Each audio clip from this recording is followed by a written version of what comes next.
Għal darba oħra, nilqawkom fostna ġewwa l-Esplora, hija David u Science Communicator hawnhekk. Miegħi għandi lil Ben. Hello, David.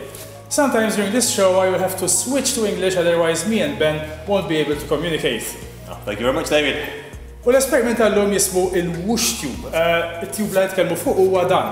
Però dan huwa esperiment li ħajinvolvi in-nar. L-ewwel ħaġa, meta jkollna n-nar nixtieq ngħidulkom illi l-ebda esperiment li jinvolvi n-nar jew anki lob jew xi ħaġa oħra m'għandu jsir id-dar. U dan minħabba li aħna għandna training, aħna nafu kif inqabdu n-nar u nafu wkoll kif nitfu n-nar u nevitaw emergency back, però xorta ħajkonna bżonn nagħmlu xi ħaġa. We'll still need to do something about ourselves now today because this experiment is going to involve fire. So what do we do at Explorer? Okay, as you always remind me, Explorer safety is first. Safety first, mela għandna l-equipment apposta li nistgħu nużaw li huwa dan il-ċali hawnhekk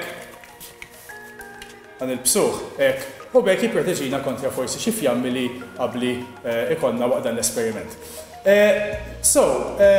We said that this experiment is about fire, and for fire we need three things, right?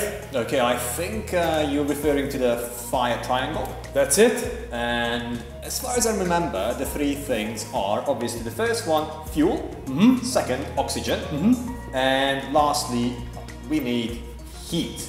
That's very good. Mela, għana nafu li biex jaqbad nar għandu bżon tlet oġġetti li kien nsejħula bl-Ingliż il-fire triangle, għandna bżonn fuel, jista' jkun diversi affarijiet illum ħanużaw dan il-likwidu li jismu etanol, tiġa użajnieh f'esperimenti ieħor li kien il-fire tornado li għamil ftit ilu, però apparti mill-fuel għandna bżonn affarijiet oħra. Għandna bżonn l-ossiġnu li qiegħed fl-atmosfera madwarna u għandna bżonn ukoll sors ta' sħana.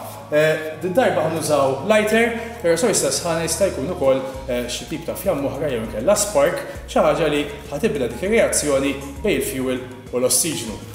So let's see how effective this fuel really is. Ħanaraw naqra żgħira kemm jaqbad dan il-fuel u li ħanagħmlu huwa ħalfaw naqra żgħira minnu ġol fl-ixkun u ntuħ in-nar.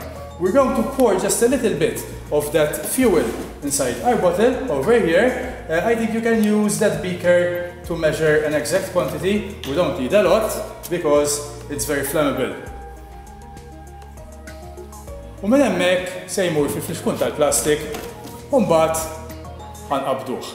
Issa biex inqabduh ovvjament għandna bżonn nqogħdu attenti ħafna illi ma mmorrux viċin tal-fjamma, allura se nużaw biċċanjama ħalli kemm nitfawha u nkunu nistgħu noqogħdu lura. Yes, so put it in the bottle. Next step, David. Okay, I think we're ready to set it on fire, but yes, be careful so you can stand back if you need. So, always. 3. Drop it in. Drop it in. 2, 1. Oh, wow.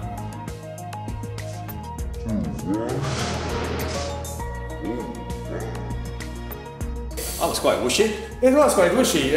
Ma lissa qed tifhmu għaliex l-esperiment kien jismu il-Whoosh Tube. Però għandna xi ħaġa żgħira li forsi titellifna minn dan l-esperiment ikun spettakolari naqra żgħira iktar. U dan huwa l-fatt illi l-likwidu u dan li għandna hawnhekk l-etanol huwa likwidu ftit li xejn jaqbad. Avolja dan kellna riżultat tajjeb ħafna, però li kien qed jiġri hemmhekk kien illi l-likwidu qed jevapora u fil-verità li kien qed jaqbad hawnhekk kien dak il-gass li ħareġ mill-likwidu, jiġifieri il-fuel evaporat.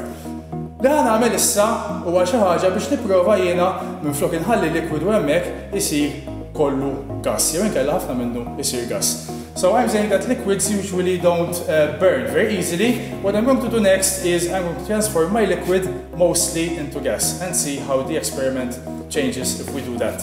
How do you transform liquid into gas? Well, I think the most easy way to do it is to heat it, but this is ethanol and I don't think we should heat ethanol.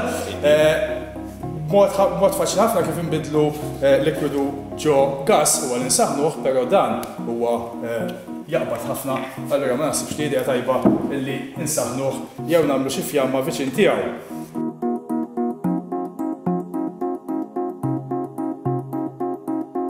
Li ħanagħmel minflok huwa li ħanitfgħu fil-fliexkun u ħanħaltu sakemm ħafna minnu jivaporizza u jkun sar gas dak il-mod.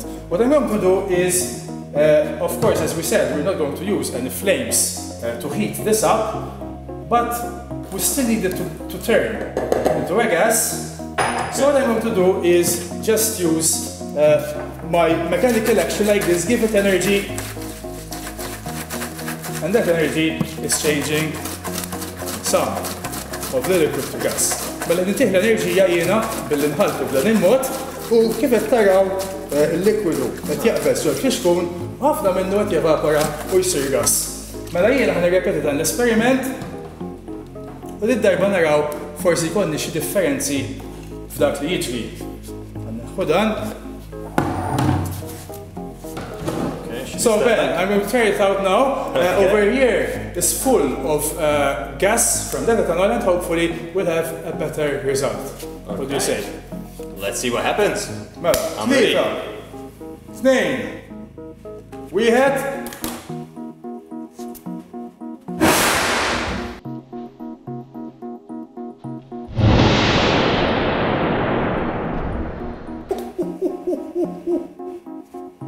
I think it worked.